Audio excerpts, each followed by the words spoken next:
Welcome to Verbier, home to some of the world's best big mountain terrain and the legendary Xtreme Verbier. 25 years ago, it started with passion and the prospect of adventure. For freeriding, it was a time of change.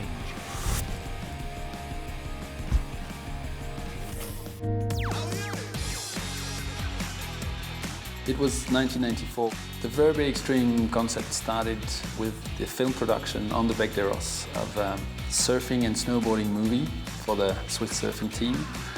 We set a long lens camera and rode the Bec des Rosses, and spontaneously dozens of spectators just stopped there and watched.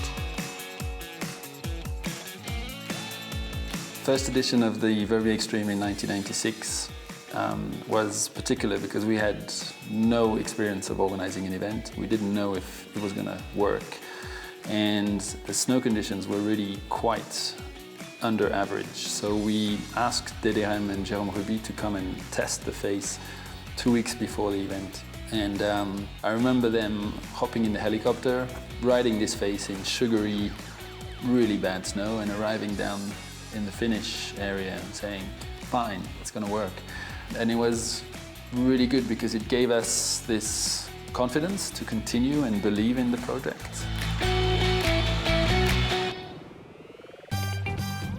That year, it was the French rider Jérôme Ruby in hard boots and riding with a classic alpine style, who laid down a fearless line to take third. Going straight down from the start gate and then skimming the borders of the closed section, he was probably the first person ever to set foot on that part of the mountain. But it was the West Coast surf style of California's Steve Clausen that would win the day.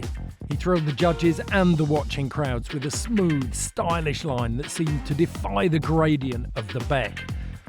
With that inspired run, in front of a huge crowd, Steve Clausen took first place. And with that, big mountain riding started to come of age.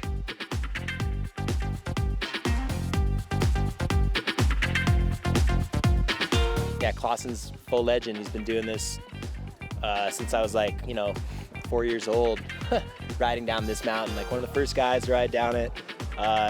Holds the most wins on the Bec. I think it's 5 wins. And he's ridden it numerous times. I don't know. The most psyched to ride this face out of anybody. The reaction of the crowd on this first day was unbelievable.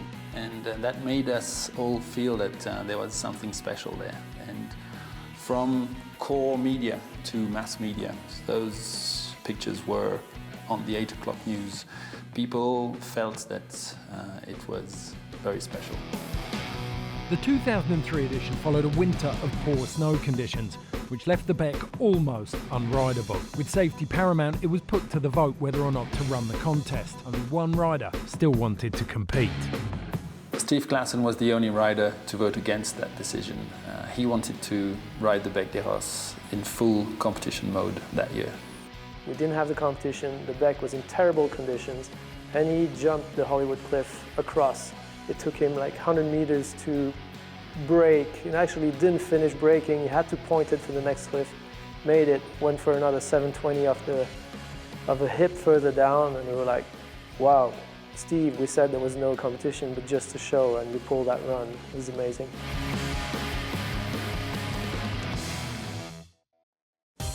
At this time, it wasn't just men riding the Bec. Right from the start, women had also been competing, with riders like Julie Zell, Laurie Gibb and Eva Sandelgaard dominating the first few events. I remember so clearly when I came the first year to Verbier and Bec des Rosses, I was really scared of that Bec des Rosses face, just rocks and stones all over. I remember that I clearly wanted to go home, but then it was too late. I was there and I had to do it. Eva Sandelgaard continued to lay down impressive runs in the years that followed, winning in 1998, 99 and 2000. 2002 marked a changing of the guard as a new generation of young riders like Ruth Laceyback and Geraldine Fashnack emerged onto the scene. All that I had wanted in my life was to be invited once to take part in the Verbier Xtreme, to ride the Bec des Rosses with the world's best snowboarders. After her first win, Fashnack continued to compete every year in the Verbier Xtreme, enjoying great rivalries along the way with American Julie Larson and her childhood friend Ruth Laceyback, who would also make her name on the Bec winning 5 Verbier Xtreme titles. Faschnack would go on to win once more on the Beck in 2009, before retiring from the competition in 2010 to focus on her own expeditions and on coaching the next generation of female freeriders. Stay tuned for the next episode of Xtreme Verbier, where we look at the rivalries the Bec des Rosses has fostered.